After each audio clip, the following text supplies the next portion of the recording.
seja muito bem-vindo. Meu nome é Ana e eu vou te acompanhar pela próxima meia hora. Se você chegou até aqui, provavelmente você é professor ou então aluno de idiomas e quer descobrir como se aprimorar nessas aulas. Nesse ponto, a neurociência vai te ajudar a ver toda a coisa de um ponto de vista diferente e talvez isso seja um divisor de águas. Isso porque compreender a forma como o cérebro aprende muda tudo. Muda a forma como nós vemos e nos relacionamos com a educação. E eu aposto que muitas das coisas que eu vou ensinar hoje para você serão grandes surpresas. Por isso fica aqui o conselho. Faça anotações. Registre o conhecimento que você está adquirindo. Quem sabe mais tarde, nas aulas, você não usa muitas das coisas que você vai aprender aqui hoje. Você bola novas estratégias, define novas técnicas. E eu ainda deixo outro desafio.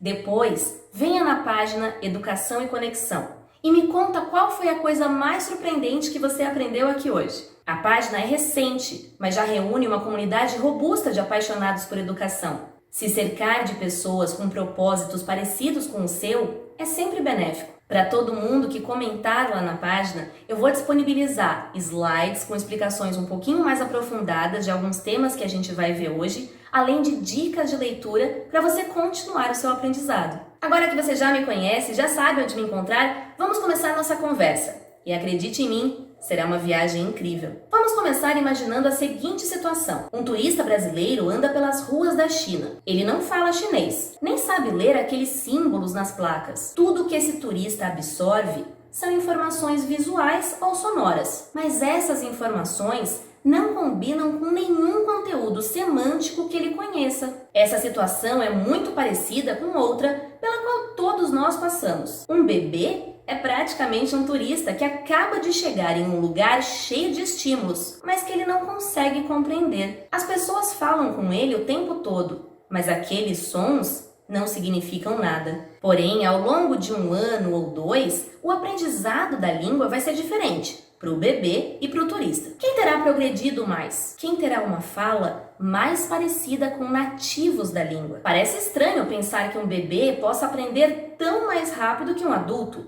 mas é aqui que fazemos nossa primeira parada na neurociência.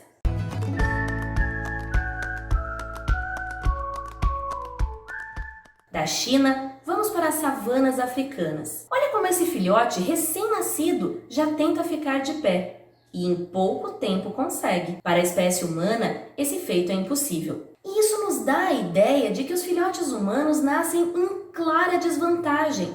Mas é exatamente o que nos faz adaptáveis. O cérebro humano nasce inacabado, enquanto outros mamíferos já nascem com o cérebro pré-programado e têm vantagem pela prontidão. Nós nascemos com neurônios discrepantes e desconectados. Por quê? Porque isso nos dá a possibilidade de aprender pelas experiências.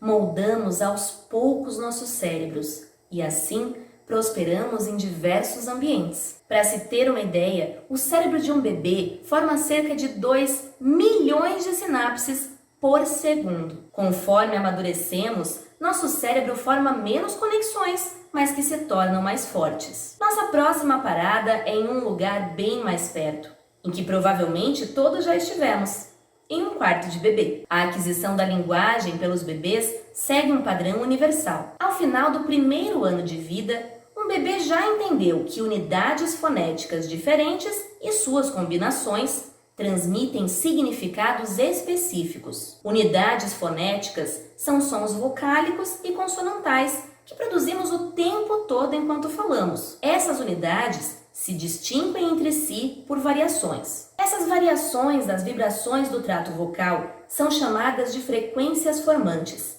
e podem ser muito sutis. Por exemplo, as palavras em inglês para chapéu e calor se distinguem por apenas uma vogal, mas essa distinção já pode ser sentida por bebês. Hat e hot se distinguem por uma pequena diferença fonética, mas essa diferença fonética já é suficiente para as crianças pequenas. Com essa idade, a criança reconhece palavras prováveis a partir de unidades fonéticas do idioma que foi exposta, embora ainda não entenda bem seu significado. Aos 12 meses, o bebê compreende cerca de 50 palavras. É nessa fase que algo interessante acontece. As crianças começam a tentar reproduzir a fala dos adultos a seu redor. Assim, bebês têm um balbuciar que se parece muito com o idioma nativo. Aos 3 anos, aquele bebê já não se assemelha ao turista perdido na China. Agora, ele conhece cerca de 1000 palavras e pode manter uma conversação. Só para termos uma comparação, um adulto conhece, em média, cerca de 70.000 palavras. Mas a capacidade de adquirir um idioma muda drasticamente entre bebês e adultos. Por que isso acontece? Nossa próxima parada não é bem um lugar, mas um momento. No início da década de 70, o psicólogo Peter Amos estudava as habilidades linguísticas de bebês. Seus estudos mostraram que as crianças pequenas são muito boas em identificar mudanças acústicas. Bebês são capazes de distinguir unidades fonéticas, mesmo de idiomas que nunca ouviram antes. Por exemplo, falantes nativos de inglês têm dificuldade em identificar a diferença entre palavras começadas com a consoante P ou a consoante B. Já falantes de japonês acham complicado ouvir a diferença entre os sons do R e do L. Bebês não. Eles identificam todas as diferenças possíveis na fala sem dificuldade. Eles são o que chamamos de universalistas linguísticos. Essa capacidade é justamente o que os prepara para aprender qualquer idioma que forem expostos. Não importa se o bebê nascer na China, na África ou em qualquer outro lugar do mundo. Mas e o nosso turista brasileiro perambulando pelas ruas da China? Bem, com o tempo e com a ajuda, ele também aprenderá um pouco do idioma, mas nunca terá a proficiência de um nativo, ou como um bebê que tenha tido contato com esse idioma nos primeiros meses de vida. Certa vez, eu dei aula numa escola de educação infantil, e minhas turmas iam do berçário até o Jardim 2, então eu pegava alunos ali de 2 até 6 anos. E eu lembro que a diretora dessa escola me chamou na sala dela, preocupada se realmente era adequado ensinar outro idioma para crianças naquela idade. Existe um mito de que crianças pequenas não devem ser expostas a outros idiomas que não o nativo. Há um medo de que outra língua possa atrapalhar o aprendizado. Na verdade, o que acontece é o oposto. E aqui chegamos a outro ponto importante da neurociência: os períodos críticos. Lembra que comentamos que filhotes humanos nascem mais frágeis, mas também com maior adaptabilidade? Os períodos críticos, ou períodos sensíveis, são momentos de maior suscetibilidade a mudanças. Por exemplo, do nascimento ao primeiro ano de vida, ao período crítico das vias sensoriais, visão, audição. O bebê, que antes vivia dentro do útero, agora tem acesso a um monte de estímulos a todo momento. Cores, formas, sons, toques, tudo é muito novo. E aquele cérebro recém-nascido absorve o mundo como uma esponja. Isso quer dizer que a resposta às experiências refina os circuitos neurais. Na fase adulta, nossas experiências continuam moldando o nosso cérebro graças à plasticidade do sistema nervoso, mas não com tanta eficiência. Como você deve imaginar, também existe um período crítico para a linguagem. Ele vai desde antes do nascimento até pouco mais de um ano. Antes do nascimento, porque mesmo dentro do útero, o bebê já escuta a mãe falando. Seu ritmo, seu sotaque, seu timbre e entonação, passando por padrões de acentuação. A todos esses elementos de emissões de padrões da fala, damos o nome de prosódia. Lembra que falamos que os bebês de um ano já produzem uma fala parecida com seu idioma nativo? Isso acontece porque, muito antes de compreenderem o que as palavras significam, eles aprendem os padrões globais de sons típicos daquela língua. Tom, duração, mudanças de sonoridade. Essas pistas prosódicas transmitem não somente informações linguísticas, como a entonação de uma fala, elas também marcam informações paralinguísticas, como o estado emocional do falante. Aprender a prosódia de um novo idioma pode parecer difícil para o turista na China, mas é um aprendizado básico para um bebê. Com 3 meses, bebês murmuram sons parecidos com vogais E essa é uma característica universal. Independentemente de onde esse bebê tenha nascido ou de que língua falem seus pais,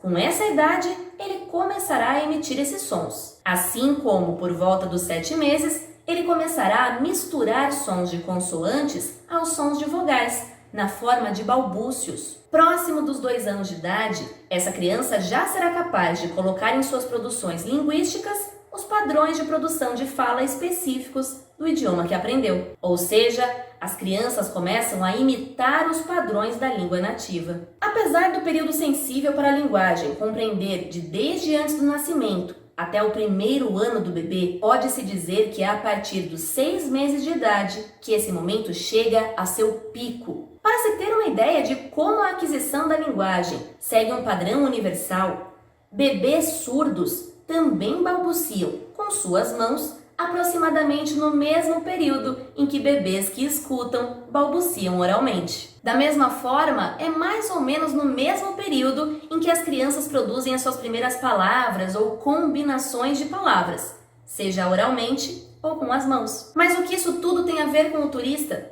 Por que ele não conseguirá aprender um novo idioma com tanta facilidade quanto o bebê? Durante os períodos críticos, os circuitos neurais são alterados naturalmente. Muitas vezes, somente a exposição do bebê a ambientes incomuns já gera alterações. Muitas vezes, a exposição dos bebês a ambientes diferentes já é suficiente para causar essas alterações. Na fase adulta, as coisas não são tão fáceis assim. Muitas vezes, é preciso que foquemos nossa atenção no estímulo para que consigamos aprender. Mas existe mais um fator importante dos períodos sensíveis que explica nossa dificuldade de, depois de adulto, aprender um novo idioma. No começo da nossa conversa, eu contei para você que o cérebro do bebê vem inacabado e a formação de novas sinapses é intensa e que, conforme o tempo ia passando, essa exuberância sináptica entrava em declínio. Muitas sumiam e as que sobravam eram fortalecidas. Essa estabilização é justamente o que contribui para o encerramento dos períodos críticos. E aí o cérebro tenta proteger os aprendizados que conseguiu até então. Aqueles padrões de atividade neurais que foram estimulados e reforçados pela experiência vão se realinhando. Quando um padrão é estabelecido, essa ativação é tão forte que impede o surgimento de caminhos alternativos. Imagine um bosque. Imagine que ali há várias árvores, moitas.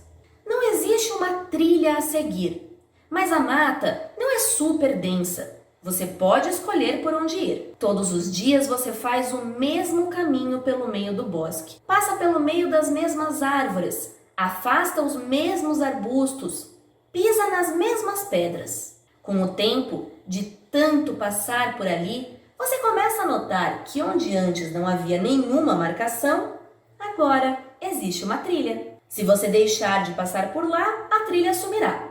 Se você continuar passando, ela ficará ainda mais aparente. É assim que funcionam nossas sinapses. Se você repete uma ação ou um pensamento, aquilo se torna um aprendizado. Quanto mais você passa por ali, mais fortalece essa relação. Se você decidir mudar de caminho, outra trilha será criada e fortalecida, enquanto aquela outra deixará de existir aos poucos. Depois de visualizar uma trilha à sua frente, aquela que você faz sempre e já identificou como útil, a sua visão do bosque muda. O bosque em si não mudou, mas ao olhar para ele agora, você não terá mais aquela ideia de que qualquer caminho é possível. A experiência que nós temos durante os períodos críticos é tão intensa e com um efeito tão potente por conta das condições moleculares ideais para a plasticidade, que esse padrão será privilegiado mais tarde. É aqui que entra aquele ponto positivo dos períodos críticos. A primeira trilha que você escolheu no bosque não teve que competir com nenhuma outra, pois não havia nenhuma outra. Os padrões de conectividade dos períodos críticos não têm que competir com nenhum padrão pré-existente. Afinal, eles são os primeiros. Quando um bebê aprende um idioma, ele faz uma trilha em seu bosque mental. A partir da aquisição das primeiras palavras, Ele não será mais um universalista linguístico. Como um instrumento musical, o circuito neural é afinado e vai ficando cada vez melhor em detectar padrões prosódicos e unidades fonéticas da língua nativa. Isso é ótimo, mas também traz algumas perdas. Agora, o cérebro daquele bebê não será mais capaz de detectar tão facilmente os padrões que não se assemelhem aos aprendidos. É por isso que nossa capacidade de aprender um novo idioma na fase adulta diminui, porque a gente já escolheu uma trilha e passamos por ela todos os dias. Principalmente após a puberdade, essa tarefa fica cada vez mais custosa. Afinal, aprender a língua nativa gerou um compromisso neural. O compromisso neural é a nossa trilha, já bem estabelecida e pavimentada. Ótima vantagem para detectar padrões acústicos do idioma que aprendemos, mas uma interferência bem pesada para qualquer outra língua que aprendamos posteriormente. O idioma que você foi exposto na infância refinou sua capacidade de ouvir sons específicos dessa língua. Ao mesmo tempo, diminuiu sua capacidade de ouvir sons específicos de outros idiomas. Parece uma troca injusta, mas é isso que faz com que você seja tão bom no seu idioma nativo e não precise de esforço para se comunicar no dia a dia. Não me leve a mal. Turistas vão aprender a falar o idioma local em algum momento, certo? Não se esqueça que a plasticidade cerebral se mantém por toda a vida, mas ele nunca falará como um nativo. Parece ruim dizer isso, mas vai fazer sentido. Sim, o cérebro vai envelhecendo com o tempo e muita gente conecta isso, o fato de aprender um novo idioma ficar cada vez mais difícil. Mas o declínio cognitivo é altamente variável. Não explicaria sozinho essa dificuldade. O que acontece é que aqueles padrões de fala que aprendemos nos nossos primeiros anos de vida vão durar para sempre. Eles persistem por toda a nossa vida e influenciam a forma como mais tarde aprenderemos um outro idioma. Os sons, o ritmo, o tempo, tudo aquilo que aprendemos como um padrão quando adquirimos nossa língua nativa vai interferir em novos aprendizados. É por esse motivo que aprendizes tardios que aprenderam na fase adulta têm um sotaque tão forte e tão persistente. O cérebro não é capaz de ignorar aquela trilha que cultivou por tanto tempo para criar um novo caminho do zero agora. Quando a diretora da escola me chamou naquela ocasião, eu precisei explicar que aprender um novo idioma nos anos iniciais da criança não representa perigo algum. Pelo contrário, nos primeiros anos de vida, 2 ou mais línguas podem ser aprendidas facilmente e concomitantemente, ou seja, ao mesmo tempo. São trilhas que vão sendo erigidas em conjunto. Uma hora você faz esse caminho, depois vai por outro. Os padrões de interferência, que com o amadurecimento deixarão mais trabalhoso o aprendizado de um novo idioma, são mínimos nessa idade. Até que os padrões neurais estejam estabelecidos, o cérebro terá facilidade para perceber distinções de sons e prosódia, e assim aprender outras línguas junto com a nativa. Uma vez que esses padrões estejam firmados, se desviar da trilha começa a dar muito trabalho. Mas calma, aprendizes tardios podem aprender um novo idioma com eficiência. Só não vão se livrar do sotaque com tanta facilidade. O sotaque é uma marcação de onde você veio. Mesmo dentro do mesmo idioma, temos vários sotaques. É só ver o nosso país. Nós identificamos facilmente quando uma pessoa é do Rio de Janeiro, ou da Bahia, ou do Paraná. O sotaque faz parte da fala. Até porque, o que é a língua correta, limpa? Muitos alunos se frustram por não perderem o sotaque. Mas é impossível não ter algum sotaque.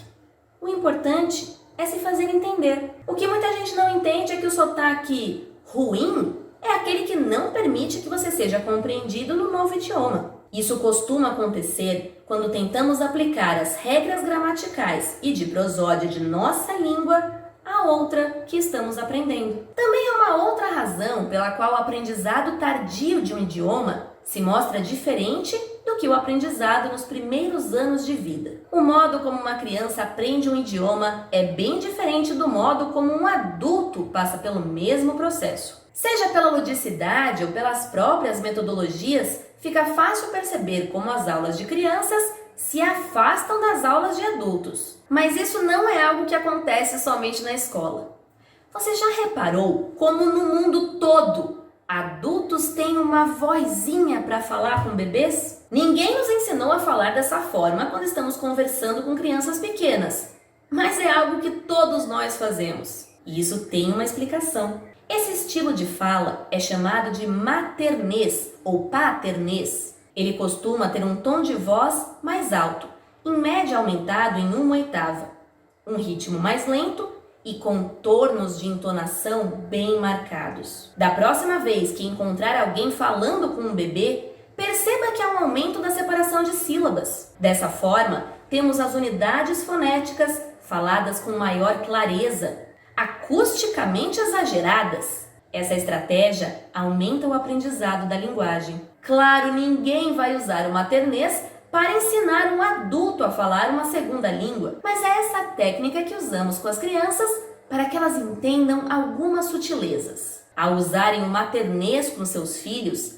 os adultos marcam inconscientemente apenas aquelas características da fala que são importantes para seu idioma. Por exemplo, as mães chinesas marcam algo que aprendizes tardios reclamam de ser difícil de conseguir entender: os 4 tons do mandarim. Saber diferenciar esses tons é importante para o significado da palavra em chinês. E é isso que será trabalhado com o maternês para que os bebês aprendam melhor. Agora que nossa viagem chegou ao fim, eu espero que você tenha gostado e que tenha aprendido melhor como que a linguagem é adquirida pelas crianças. Como que é adquirir um novo idioma depois de adulto? Por que é tão difícil? Por que a gente não perde o sotaque? Eu espero que você tenha gostado. Se você quiser continuar me acompanhando, vai lá no Instagram, @Educação e Conexão, tudo junto, sem acento. E se você quiser me levar para a sua escola, uma palestra para a formação de professores ou de metacognição para seus estudantes, me chama. Pode ser pela página ou então pelo e-mail educaçãoeconexão@gmail.com. Eu sou a professora Ana, muito obrigada por ter me acompanhado e até a próxima. Que tal você transformar ainda mais a sua prática em 2023? Estou falando das pós-graduações da Moonshot Educação. Nós temos 3 opções.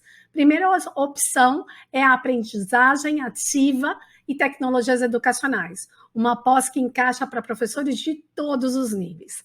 A segunda é práticas inovadoras na educação infantil, voltado especificamente para esse público. E a terceira é voltada para gestores, o MBA em Gestão Estratégica de Escolas. Os QR Codes te levam diretamente para as páginas com as promoções especiais durante a Semana Pedagógica.